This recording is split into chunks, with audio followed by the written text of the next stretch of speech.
umrahu, sahih jasadahu, wa nafa'ana bihi, wa syekh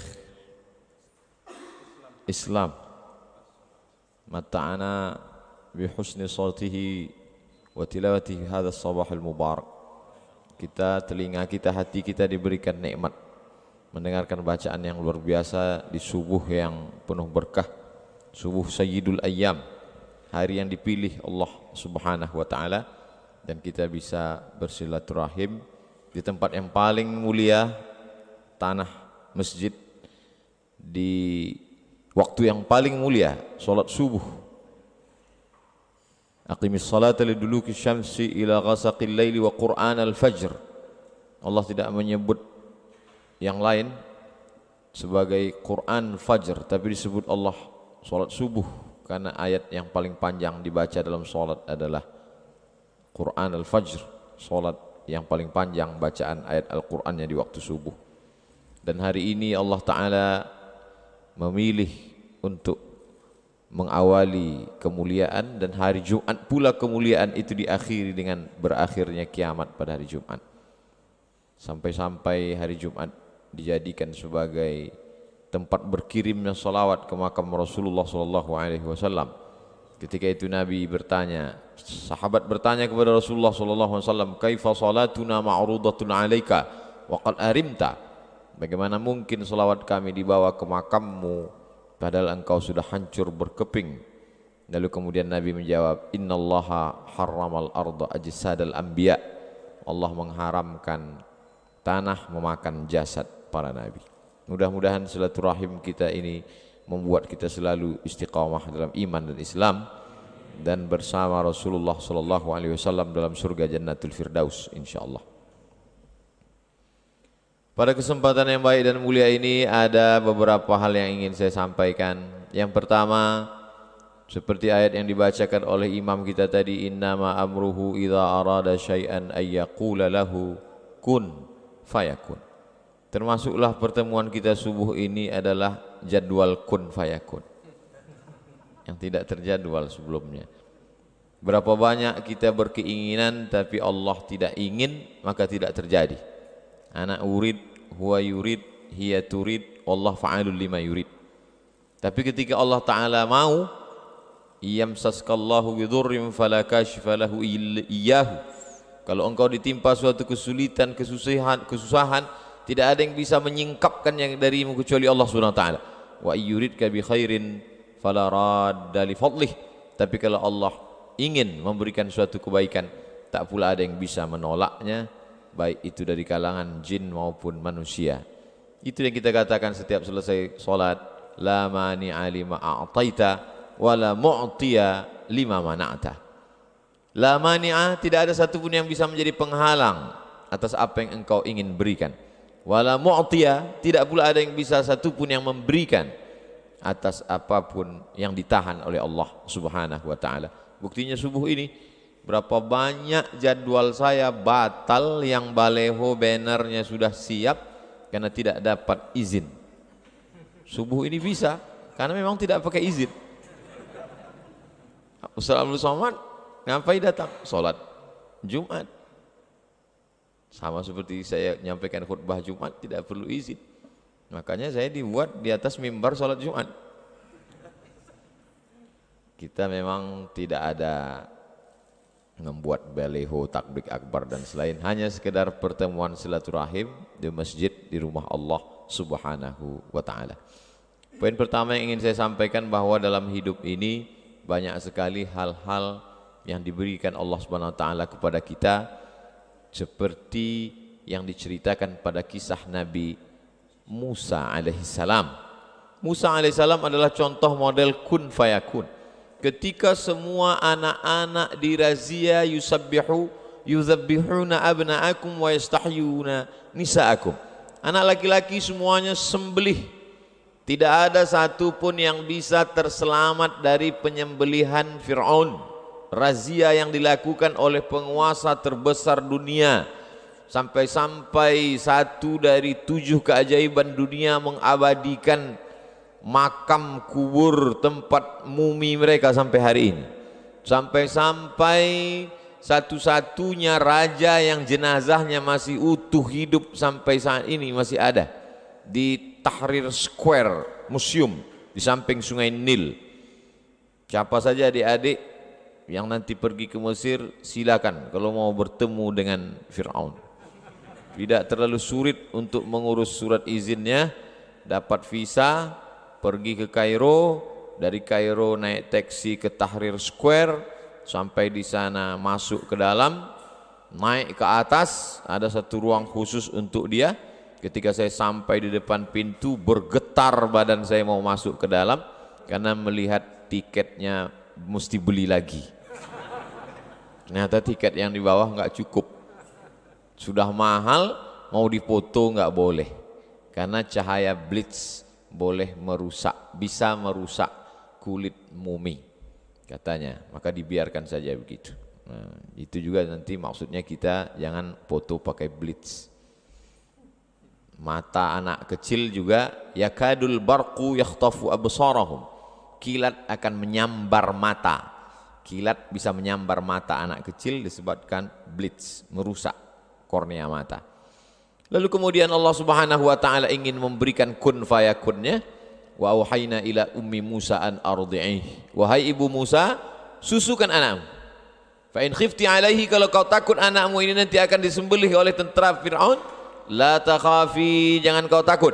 Wala tahzani, jangan kau sedih. Orang akan stres menghadapi perjalanan hidup ketika dua penyakit hinggap dalam dirinya, terlalu takut dan terlalu sedih. Ini penyakit orang sekarang. Terlalu takut nanti anak cucunya tidak makan, akhirnya dia korupsi.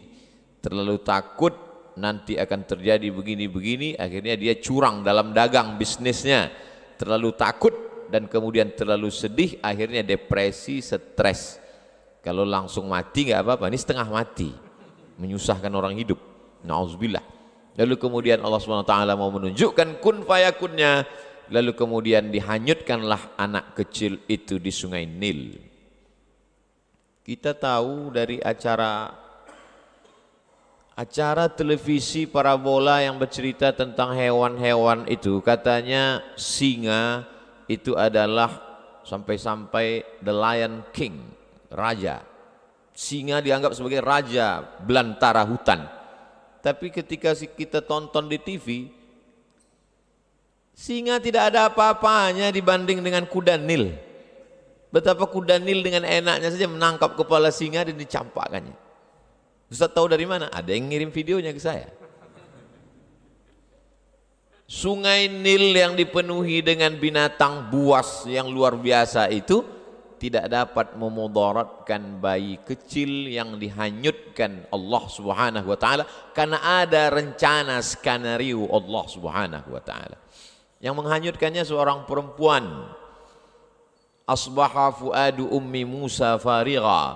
Setelah anak itu dia hanyutkan, hatinya kosong. Menurut ahli tafsir, hatinya kosong, tidak ada memikirkan apapun, yang ada hanya Musa saja dalam hatinya. Lalu kemudian anak yang dihanyutkan itu tahu di mana lokasi tempatnya. Bukan karena dipasang tidak dipasang alarm, tidak dipasang remote control, tapi ada seorang anak perempuan kakak Nabi Musa yang mengamati kemana ini akan hanyut, dan yang menyambutnya juga adalah seorang perempuan. Kenapa perempuan? Kenapa bukan laki-laki? Karena saat itu berhadapan dengan laki-laki yang gagah perkasa. Kalau yang melawannya juga laki-laki itu biasa, tapi ketika yang melawannya adalah perempuan, disitulah nampak kun fayakun Allah Subhanahu wa ta'ala.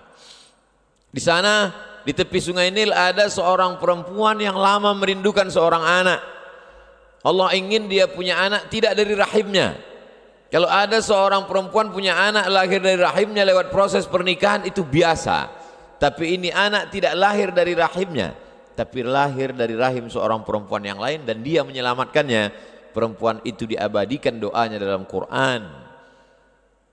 Imra'atu Fir'aun idh qalat, ketika dia berkata, Rabbi bnili indaka baitan fil jannah, bangunkan untukku satu rumah di dalam surga, wa najjini min fir'auna wa amalihi wa najjini minal qaumiz zalimin. Perempuan itu bernama Asiyah. Perempuan yang menyambut bayi yang hanyut itu ada dalam Al-Quran. Perempuan yang menghanyutkan bayi itu juga ada dalam Al-Quran. Tapi yang tampil ke depan adalah seorang laki-laki yang gagah perkasa, dengan tongkatnya membelah Laut Merah, dengan tongkatnya famfajarat min husnata asyrata aina, memancar 12 mata air. Tapi di balik kehidupannya ada perjalanan yang kun fayakun. Lalu kemudian sampai akhirnya dia terombang-ambing di tengah derasnya air Sungai Nil, dihanyutkan sampai ke tempat pemandian Asyah, dibawa ke tepian, dibawa ke istana. Betapa Allah Subhanahu wa taala mau menunjukkan kepada kita kalau tidak mati, kata Allah, tidak.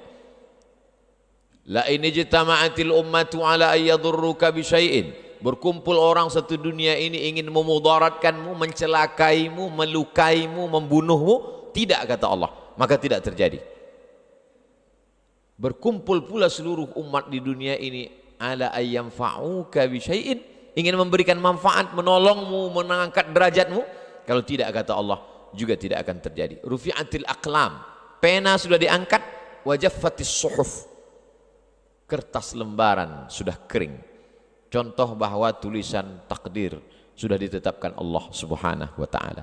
Tapi saya tidak ingin gara-gara kultum subuh ini lalu semua anak-anak muda keluar dari masjid dengan keadaan lemah, lesu, letoy, lunglai, loyo.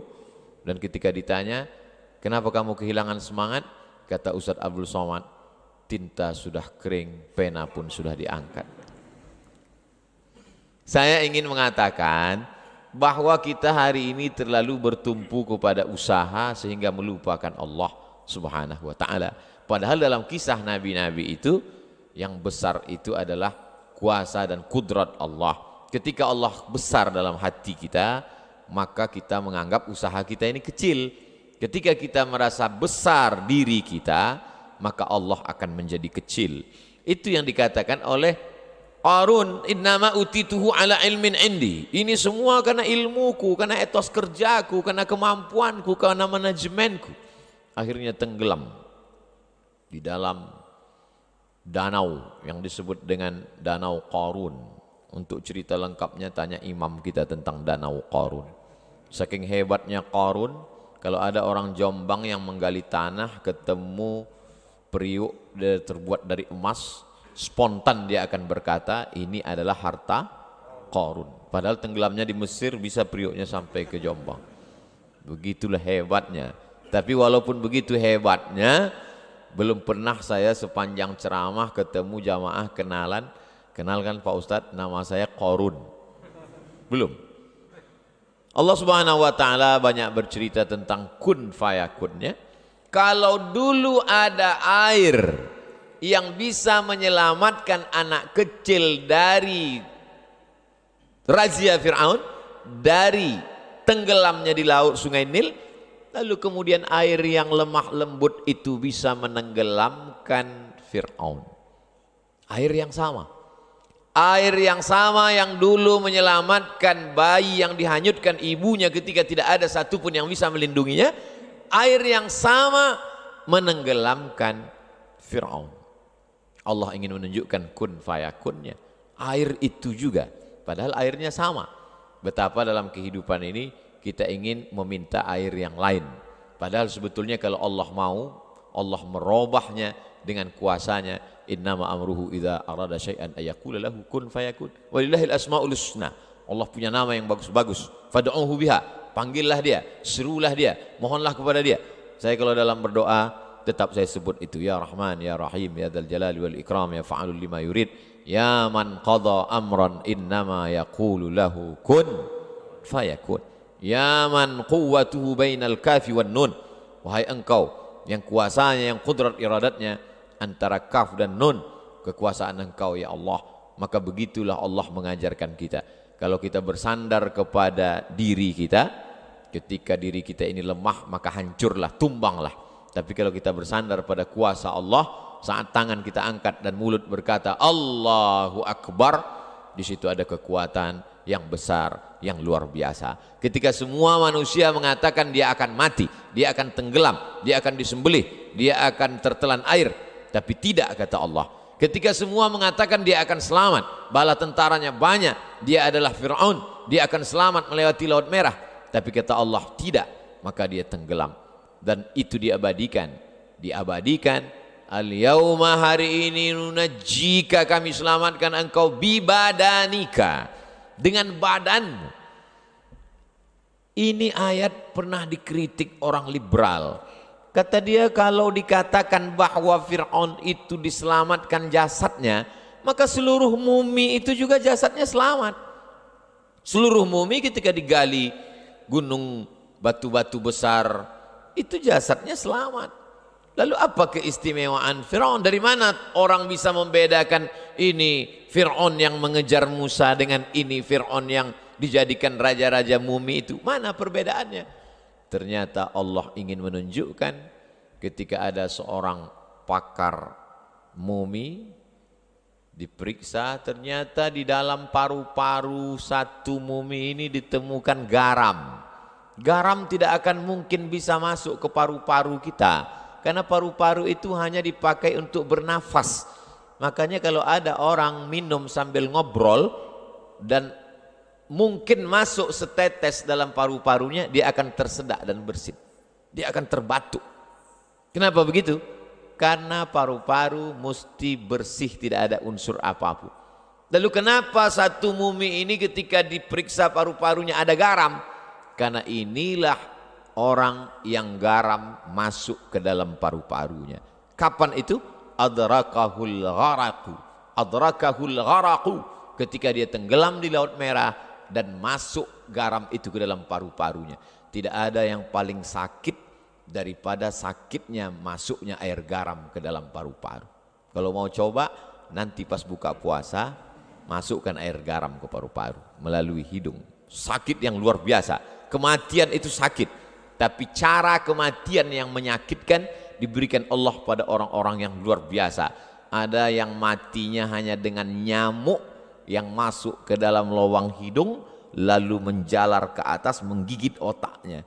Ketika dia ambil martil, dia pukulkan ke kepalanya, dihantukkan ke dindingnya, mati 400 tahun. Namruz, cara-cara mati yang luar biasa, yang mengerikan. Maka ketika saya ceramahkan tentang nyamuk masuk ke otak, segera orang pulang beli anti nyamuk, takut masuk nyamuk ke otak. Padahal itu sebenarnya cara Allah. Allah ingin tunjukkan innama amruhu idza arada syai'an ayyaqula lahu kun fayakun. Yang payah menyimpulkan tausiah kultum saya subuh ini, ceritanya kemana-mana, mudah aja. Nanti kalau pulang ada yang nanya, kenapa Mas Bu lama pulang dari masjid? Ada Ustadz Somad tadi kultum, apa isinya? Kun fayakun. Allah Subhanahu wa ta'ala dari mulai cara menyelamatkan orang, dari mulai cara mematikan orang, dari cara mulai mengabadikan orang dengan yang istimewa, yang luar biasa. Kenapa? Karena dia memang luar biasa, maka hasil-hasil karyanya juga luar biasa. Fa'tabiru, ambillah i'tibar, pelajaran, faqsusil qasasa, ceritakan kisah-kisah itu ya Muhammad sallallahu alaihi wasallam. La'allahum yatafakkarun, mudah-mudahan mereka berpikir. Kalau lampu ini mati, kita cukup pencet stop kontak, dia akan hidup. Kalau AC ini mati, kita cukup ambil remote control, on, dia akan hidup. Tapi mengonkan otak ini adalah dengan kisah-kisah. Apalagi sekarang banyak orang otaknya tidak berfungsi karena sudah dihabiskan oleh handphone ini. Luar biasa. Maka satu-satunya lagi tinggal cara untuk mengaktifkan pikiran orang adalah dengan bercerita melalui mimbar sholat Jumat. Karena di dalam sholat Jumat, siapa yang man la'ibal hasa faqad la, siapa yang main-main batu kecil maka sungguh dia sudah melakukan perbuatan lagha, wa man lagha fala jum'atalah, maka tidak sah Jumatnya. Waktu itu Masjid Nabawi itu lantainya masih pasir. Jadi ketika sholat ada orang main-main batu. Ada batu di bawah, hasa, batu-batu kecil. Maka kata Nabi, siapa yang main-main batu maka sia-sia. Dulu orang main batu, sekarang orang di masjid main batu juga, lihat-lihat batu cincin. Mohon maaf yang punya batu cincin. Sia-sia. Orang tidak akan mungkin main handphone saat khutbah Jumat. Maka disitulah kesempatan khotib menyampaikan pesan-pesan berisi kisah-kisah untuk mengonkan, mengaktifkan. Karena kata Allah, faqsusil qasasa, ceritakan tentang kisah Musa, ceritakan tentang kisah Namrus, la'allahum yatafakkarun, mudah-mudahan mereka mau berfikir. Orang memfungsikan kaki, buktinya jalanlah 10.000 langkah sehari supaya Anda selamat dari osteoporosis. Orang memfungsikan mata, buktinya apa? Dokter mata, spesialis mata sampai S1, S2, S3. Orang memfungsikan jantung, buktinya apa? Ada satu rumah sakit khusus, rumah sakit jantung. Tapi untuk memfungsikan akal pikiran, maka dengan cerita kisah dalam Al-Quran, bahkan ada orang barat yang bukunya isinya hanya cerita aja, kisah aja. A cup chicken soup for the soul. A cup, satu mangkok chicken soup, sup ayam for the soul, tapi bukan untuk perut. Satu mangkok sup ayam untuk jiwa. Jiwa tidak makan sup ayam, tapi ada satu mangkok ternyata isinya cerita saja. Betapa orang mendengar cerita, dia ingin berpikir dan dia sendiri menemukan solusinya. Saya menemukan buku itu ketika bongkar-bongkar lemari saat saya kelas 2 SMP Sanawiyah. Sampulnya warna hijau, tulisannya warna kuning.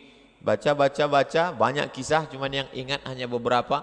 Ada seorang guru, baca berita ada iklan penawaran NASA, Badan Antariksa Amerika, akan menyeleksi orang yang akan naik ke bulan. Seleksi 3.000, dia lulus. Dari 3.000 orang menjadi 300, dia lulus juga. Dari 300 menjadi 30, dia lulus juga. Dari 30 hanya beberapa orang yang akan naik kapal bolak-balik antariksa naik ke bulan. Tidak lulus. Stres, depresi, malu, putus asa. Akhirnya dia nonton TV di rumah tentang keberangkatan pesawat bolak-balik akan ke bulan. Begitu dia tonton, makin stres, makin depresi. Andai aku berada di kapal itu, andai nama aku tertulis di koran, andai.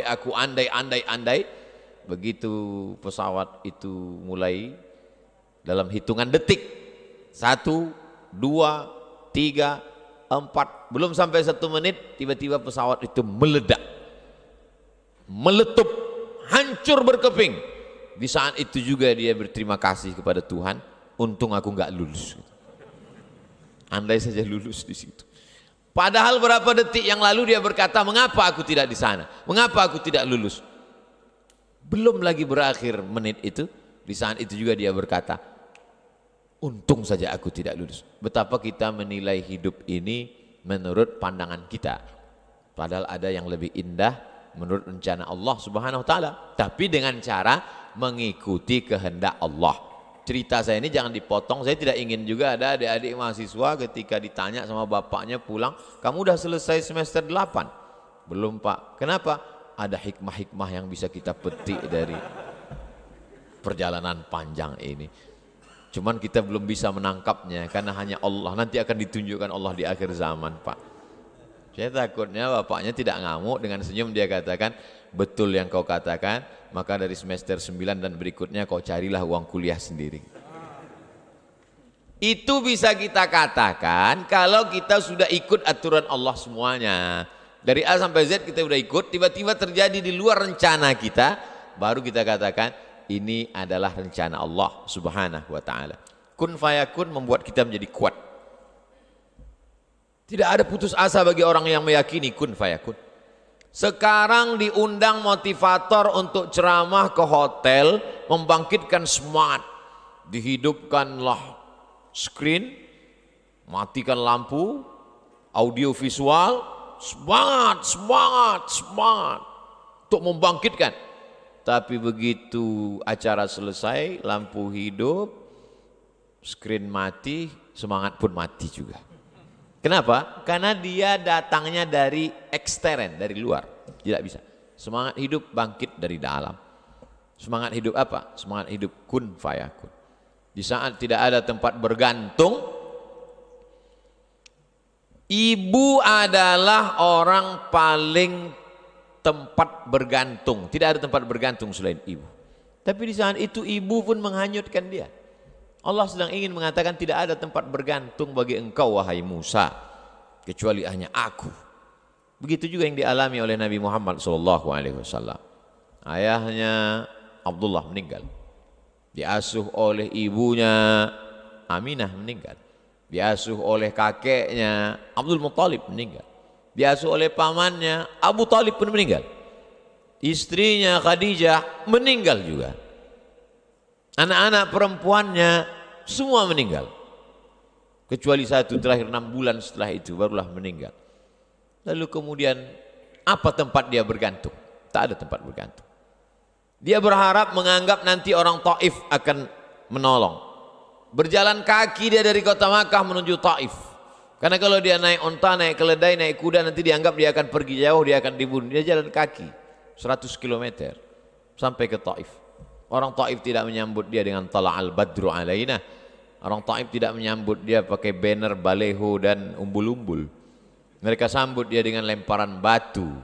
Akhirnya dia mengadu ke balik bukit dan berkata, Ilahi, ilaika ashku dha'fa quwwati.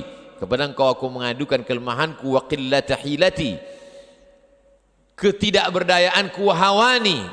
Kehinaanku di tengah manusia. Anta rabbul mustad'afin. Engkaulah tempat aku berlindung ya Allah. Pada saat itulah baru Allah menunjukkan kun fayakunnya. Setelah perjalanan panjang, di akhir itu baru datang kun fayakun. Malakul jibal, malaikat jibal, malaikat penjaga segala bukit di dunia ini berkata, ya Muhammad sallallahu alaihi wasallam, tunjukkan mana gunung yang paling besar, Jabal Qu'ayqi'an dengan Jabal Abi Qubais. Tunjukkan, akan kutimpakan kepada mereka, rata mereka dengan tanah. Apa jawab Nabi? Asallah an yukhrij min aslabihim man ya'budullah wa la yusyrika bihi syai'a. Ya Allah, keluarkan dari tulang sulbi mereka anak cucu yang akan menyembah engkau, tidak mempersekutukan engkau dengan apapun. Penduduk Taif hari ini 100% muslim. Di saat kemarahan, di saat kekecewaan, di saat tidak ada tempat berharap, tapi Allah ingin memberikan kemuliaan, Allah berikan kun fayakun. Nabi menjawab kun fayakun itu dengan maaf. Maka disitulah letak kemuliaan Sayyidina wa maulana wa syafi'ina Muhammad sallallahu alaihi wasallam. Lalu kenapa kun fayakun itu tidak turun ke kita? Bukan karena airnya tidak turun, tapi karena cawannya tidak siap untuk menampung. Bejana yang disiapkan tidak cukup untuk menampung air hujan yang diturunkan Allah Subhanahu wa taala. Kun fayakun akan turun pada jiwa pemaaf seperti yang ada pada hati Muhammad sallallahu alaihi wasallam. Apa kata Jibril? Terompah kayu sendal yang diinjak Nabi itu berdarah dan darahnya hampir saja menetes ke tanah. Kata Jibril, kalau sampai darah kakimu itu menetes ke tanah, kuratakan dunia ini ya Muhammad. Nabi membersihkan darah itu agar tidak menetes ke tanah. Andailah datang malaikat Jibril berkata kepada Abdul Somad, andai darah itu menetes ke tanah, akan kumatikan semua hatersmu Abdul Somad. Langsung saya injakkan kaki saya itu ke tanah. Ternyata kun fayakun itu tidak akan pernah turun kepadamu Abdul Somad, karena hatimu tidak seperti hati pemaaf Muhammad sallallahu alaihi wasallam. Ini poin pertama tentang kun fayakun. Nah, kita tidak mau ini hanya sebatas teori. Bagaimana menurunkan kun fayakun yang ada pada Musa, pada Ibrahim, pada Muhammad alaihi wassalatu wassalam ini kepada generasi sekarang? Maka kita perlu mentransfer itu ke umat yang ada sekarang. Alhamdulillah, saya lihat masjid ini luar biasa cantik indah, tapi apa kata Syekhna Ustadz Abdul Somad, di sini ada 20 anak selevel SMA yang boarding belajar Al-Quran tahfiz ilmu keislaman. Yang SMP tidak boarding tapi full day. Full day maksudnya penuh 1 hari, malamnya enggak di sini lagi. Inilah cara kita untuk mengembalikan lagi kun fayakun yang pernah ada mampir di dalam hati Musa, yang pernah bersemayam di dalam hati Ibrahim, kita tarik lagi ke hati umat yang ada sekarang melalui lewat pendidikan Islam. Macam-macam, lain padang, lain belalang, lain lubuk, lain ikannya, lain kepala, lain idenya. Ada idenya dengan membuat masjid bagus, lalu kemudian ada lembaga pendidikan.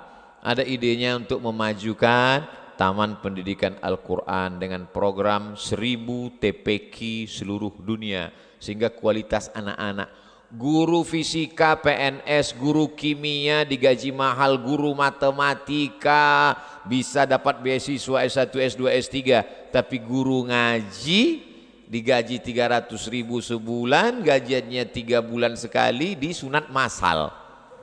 Bagaimana kun fayakun itu bisa mampir ke dalam hati anak-anak kita? Maka mesti ada perbaikan kurikulum, perbaikan pendidikan, program-program, dan masjid. Masjid apa namanya Ustaz? Masjid Ar-Rayyan. Ada satu pintu surga yang tidak dimasuki kecuali hanya orang yang berpuasa, Ar-Rayyan. Tapi kita sudah masuk duluan ke Ar-Rayyan. Dan masuknya saya ke Ar-Rayyan dalam keadaan berpuasa.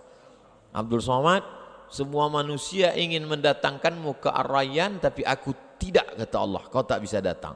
Tapi kalau aku berhendak, kata Allah, maka di saat berpuasalah kau masuk ke dalam Ar-Rayyan. Allah Ta'ala punya kuasa. Ajib. Segala tindak tanduk perbuatan Allah itu ajib. Makanya jin-jin pun berkata, inna sami'na Qur'anan ajaba. Ajib, menakjubkan, amazing, luar biasa. Yang biasa itu perbuatan manusia, yang luar biasa maka di luar manusia, Allah Subhanahu wa Ta'ala. Maka bagaimana supaya ini ada pada generasi ini? Satu-satunya jalan adalah lewat pendidikan. Khutbah itu pendidikan, ceramah itu pendidikan, kultum pendidikan, tausiah pendidikan, kajian etikap pendidikan, tapi tidak mengikat. Tidak mengikat. Tidak ada orang di masjid yang terikat dengan pengajian. Kenapa di masjid Ustadz ceramah nggak ada yang keluar? Pintunya dikunci. Gimana mau keluar?